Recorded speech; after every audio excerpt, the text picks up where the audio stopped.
Good evening, everyone. 2 years ago, as College Bound was preparing for its 5th annual gala, my mom played for me the rough cut of the video that they were going to play that night. It was beautiful, it was personal, it told a touching story. It made you not want to blink. And as some of you may remember, it played with a gorgeous version of the song Hallelujah. When my mom asked me my opinion, I told her, "Mom, it's gorgeous," and it really was. But Hallelujah, don't you think that's a little bit cliche? And she was quiet for over a minute, and I was sitting there thinking, oh my God, I should have kept my opinion to myself. And she looked up at me and she said simply, "Well, then you don't get it yet." And she was silent again. And then she said, "Hallelujah, Carsen. Hallelujah." And in that instance, my entire perspective of what College Bound was changed. According to Wikipedia, I know all the teachers in the room and the answers guys are banging their heads against the table right now.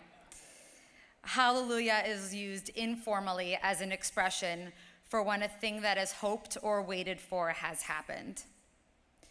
2 years ago, when the first College Bound class graduated and received their bachelor's degrees, that was the hallelujah moment my mom was talking about. I've sat shoulder to shoulder with my mom, and I have seen the birth of College Bound. I've seen the growth of College Bound. And when I think about how it was all possible, there are two qualities that my mom embodies that come to mind. The two F words. Don't get nervous, it's fine. First, it was faith. Before anything else, Mom, you had the faith that you could make a difference.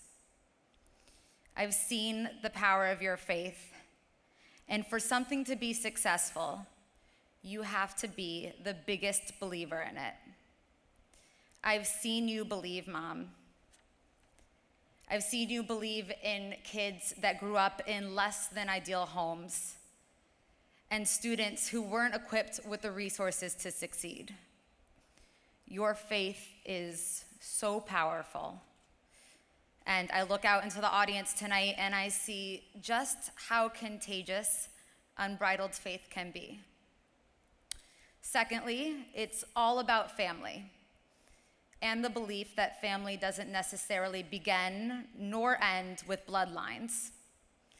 When my brother Max was graduating and heading off to college, my parents were looking forward to their hallelujah moment of being empty nesters. And at around that time, my mom had more children, 36 to be exact. And this was College Bound's first class, or as they like to refer to themselves, the guinea pigs, and I think there are a few of them in the audience tonight. Frankly, you would find Max, my dad, and I sitting around and scratching our heads. But before long, it became clear that our family had grown extensively. And soon enough, the lines began to blur, and these students became the friends that I would sit next to while I was studying for the ACT. They were the girls that I would sit with when we would talk about what 16-year-old girls talk about. And we won't get into that tonight.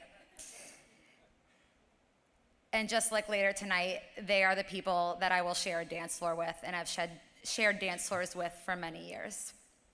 But as you all know, being family means you're there for the good times as well as the heartaches. To build on what Scott said, my mom could never quite stop caring.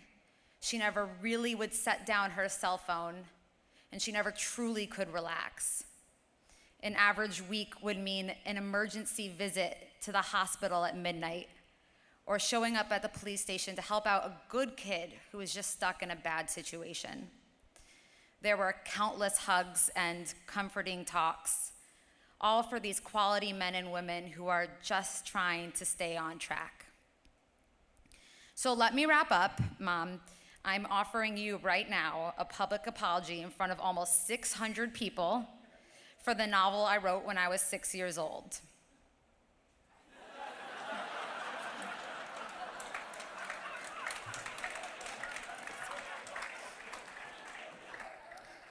Fortunately, I know a lot more now. Mom, as your daughter, I have been the beneficiary of your loving embrace for my entire life. I know what it's like when Lisa Zarin embraces something or someone, and I am so fortunate for that. But so are all the kids in College Bound, because when you embrace something, it only has one speed: all in. I know that the lives that you've spent time with and their future generations will be better off just because they spent a couple of years in your gripping embrace. There is no shortcut to a hallelujah moment, and that is the greatest lesson you've taught me, Mom. I love you.